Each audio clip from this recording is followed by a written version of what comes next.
nơi u dài chạy thuyền đón lấy mơ sầu lấy hạt canh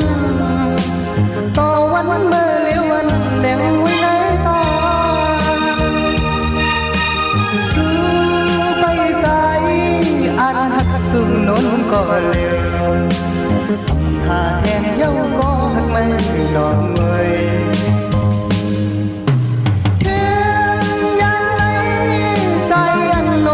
mê thay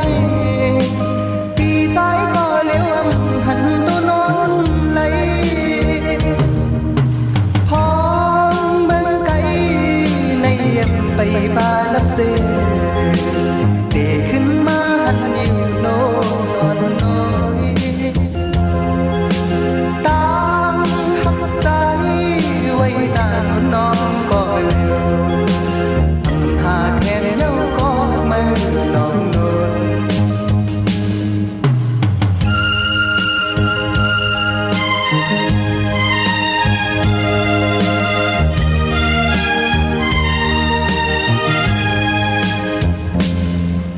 dành tay má yêu nốt người trái em sẽ lấy nhau qua một miền nơi u dài chạy thuyền nốt nói mơ sầu lấy hạt canh đo quanh mơ liễu anh lem quay lấy ta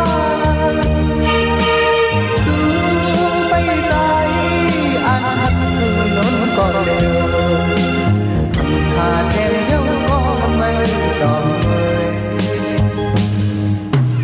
em dáng lấy dài ăn nón nông bê